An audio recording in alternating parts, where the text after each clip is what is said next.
Si l'on reconnaît un prophète par l'accomplissement de ses prophéties, alors suivons ensemble cette prophétie du prophète Elipada sur la RDC. Mais je suis en train de voir en RDC une situation bizarre qui s'est passée en Côte d'Ivoire. Ce que je suis en train de voir, c'est quoi? Je vois en RDC, je ne comprends rien, mais je vois, c'est comme si le pays est divisé en deux. Je vois la RDC et je vois comme le pays est divisé en deux. Comme je voyais à l'époque, vous voyez, c'est comme si je vois à l'époque de la Côte d'Ivoire, où la Côte d'Ivoire était divisée en deux, je voyais une partie au nord avec un président et une partie au sud avec un président. Vous vous rappelez de cette époque en 2002? Je suis en train de voir une situation similaire en RDC, mais je ne comprends pas. Nous prions pour la RDC. Que ton sang couvre la RDC. Que tous les pasteurs de la RDC prient par rapport à ça. Ce que je viens de dire là, priez par rapport à ça. Je ne sais pas, je vois dans mon esprit, c'est comme si je vois le pays est scindé en deux. Vous constatez que ce qui se passe en RDC avait longtemps été vu et prédit par le prophète Elipada. En ce temps-là, il n'avait pas encore les cheveux en locks, comme c'est le cas aujourd'hui. Depuis février 2021, Dieu lui avait montré que la situation en RDC allait ressembler à celle de la Côte d'Ivoire, où il y avait deux États dans le même pays, c'est-à-dire le pays divisé en deux, avec deux gouvernements. L'objectif est de semer le chaos, la confusion dans la RDC.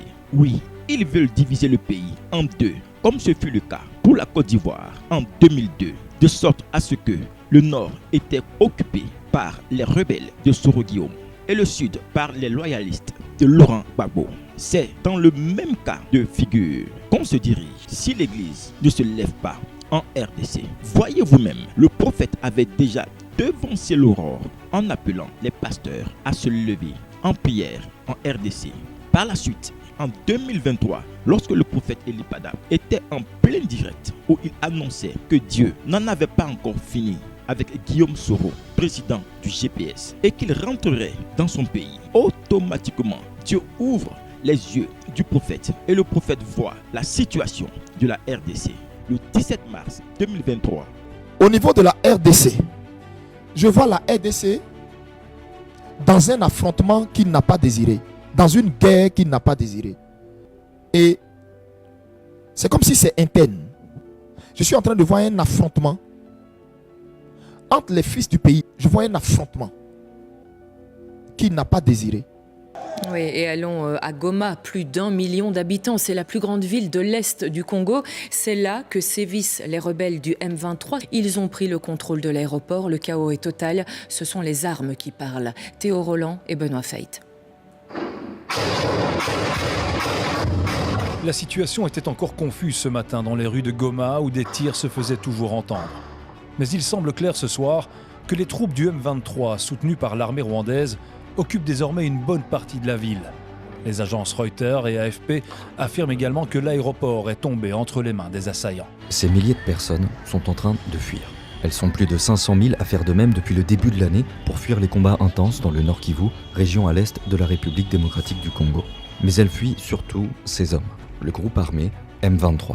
Elles vont donc direction Goma, deuxième ville du pays, pour y trouver refuge. Mais quelques jours après, le 26 janvier, les combattants du M23 atteignent la ville et s'en emparent en quasi-totalité. Leur passage fait 100 morts, plus de 1000 blessés, laisse place à des pillages, des hôpitaux débordés et des cadavres dans les rues. Au 29 janvier 2025, le M23 est sur le point de s'emparer totalement de la ville de Goma. La chute de la ville pourrait même se propager dans le reste de la région. La ville de Goma, située au cœur d'une région riche en ressources minières évaluées à des milliards de dollars, reste sous le contrôle des rebelles du M23 qui tentent d'imposer un gouvernorat sans succès pour le moment. La ville est quasi à l'arrêt, l'aéroport ainsi que les écoles, les institutions universitaires demeurent fermées. Les coupures d'eau et d'électricité compliquent la vie quotidienne des habitants de Goma, tandis que certains hôpitaux fonctionnent au ralenti, manquant de médicaments et de personnel. Les Nations Unies parlent d'une panique générale parmi les 2 millions d'habitants de la zone. Le gouvernement congolais affirme que l'avancée des rebelles constitue une déclaration de guerre. Au niveau de la RDC, je vois la RDC dans un affrontement qu'il n'a pas désiré, dans une guerre qu'il n'a pas désirée. C'est comme si c'est interne, entre les fils du pays.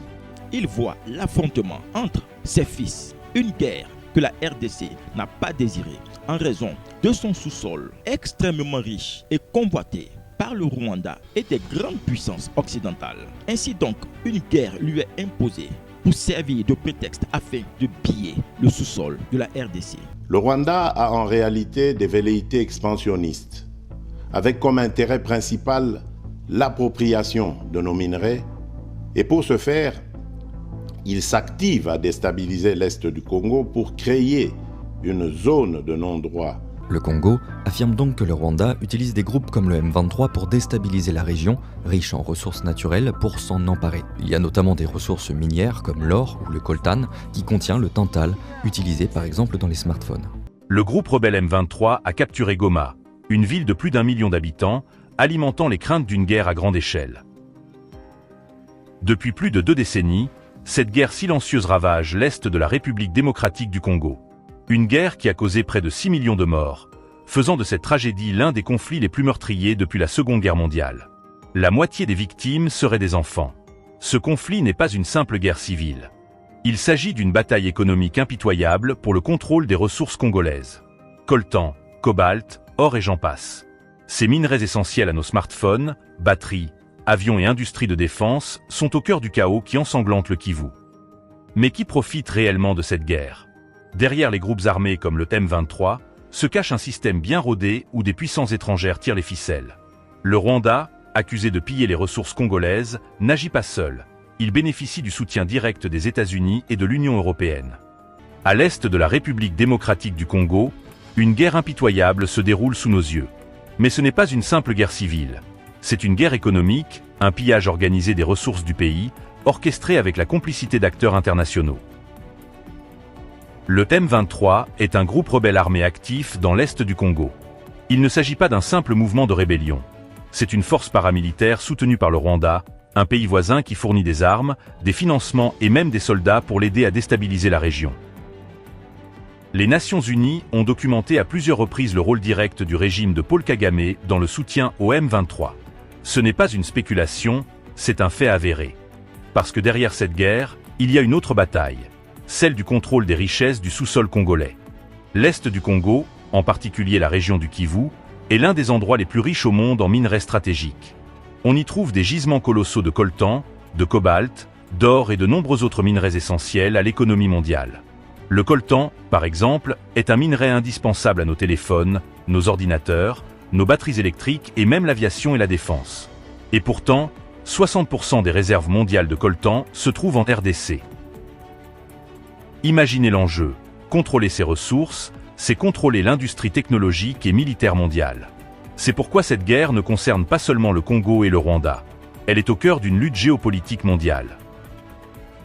Derrière le chaos et les massacres, des puissances étrangères tirent profit de l'instabilité. Plus la région est en guerre, plus les minerais sont pillés à bas prix et revendus sur le marché mondial. La vérité est là. La guerre en RDC n'est pas seulement une tragédie africaine, c'est une guerre économique organisée au profit des multinationales et de ceux qui les soutiennent. Le Rwanda n'est pas un simple acteur régional. Il est au centre du pillage des ressources congolaises avec la bénédiction des grandes puissances. Le Rwanda reçoit un soutien financier et stratégique important de l'Occident, notamment de l'Union européenne. En 2023, l'UE a investi plus de 900 millions d'euros au Rwanda dans le cadre du programme Global Gateway, qui vise officiellement à soutenir l'économie, les infrastructures et le secteur de la santé rwandais. Toutefois, cet investissement inclut aussi un partenariat sur les matières premières stratégiques, un secteur directement lié aux ressources pillées au Congo. La Pologne, pour sa part, a établi une coopération militaire avec le Rwanda, notamment en fournissant des équipements et des technologies. Cet appui militaire pourrait jouer un rôle dans la capacité du Rwanda à maintenir son influence sur les groupes rebelles opérants en RDC. En février 2024, l'UE a signé un accord stratégique avec Kigali sur les chaînes de valeur des ressources minières, notamment pour sécuriser l'accès au coltan et au cobalt. Or, en avril 2024, le M23 a capturé Rubaya, un site clé du coltan congolais. Cette coïncidence soulève des questions sur la complaisance occidentale dans le pillage des ressources congolais. L'accès privilégié du Rwanda aux marchés européens permet aux minerais congolais d'être blanchis et revendus comme s'ils étaient rwandais. Quand le prophète parle d'une guerre interne, il veut dire qu'elle se passera au sein de la RDC, sur le sol de la RDC. Enfin, l'homme de Dieu voyait les fils du pays s'affronter entre eux. Analysons ensemble la pertinence de ce qu'il dit. Le patron du M23, ce groupe rebelle qui sévit en RDC, est un ancien pasteur du nom de Corneille Nangaa, congolais d'origine. Le M23 est un groupe armé congolais qui affronte d'autres fils de l'armée régulière du Congo, loyal à Félix Tshisekedi, président de la République démocratique du Congo. L'ancien président de la Commission électorale nationale indépendante de la RDC, Corneille Nangaa, fait l'objet d'un mandat d'arrêt international émis par l'auditorat militaire. Dans un communiqué, l'avocat général près de la cour militaire de Kinshasa, Gombe, a ordonné son arrestation en tout lieu et sa remise aux autorités compétentes. Il est poursuivi pour les massacres commis par ses alliés du M23 dans la province du Nord Kivu et du Sud Kivu.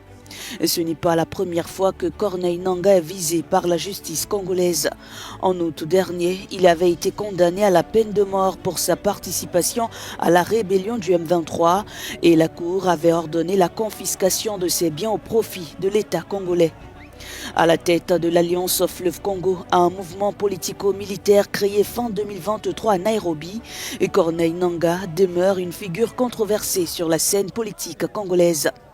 Autrefois allié du président Félix Tshisekedi puis devenu son adversaire, il a promis de marcher sur Kinshasa, affirmant vouloir corriger l'erreur qu'il aurait lui-même orchestrée lorsqu'il était à la tête de la CENI. Bien-aimé, certainement, si le prophète était présent, Dieu lui montrerait beaucoup plus de choses concernant nos nations, dans des détails beaucoup plus extrêmes. Mais hélas, cet homme de Dieu est persécuté à cause de sa vérité, à cause de la grâce de Dieu qu'il porte pour alerter les nations et nos dirigeants. Peuple de Côte d'Ivoire, peuple d'Afrique, peuple du monde entier, continuons et demeurons en prière pour ce grand prophète des nations que Dieu nous a donné. Que Dieu vous bénisse. Shalom.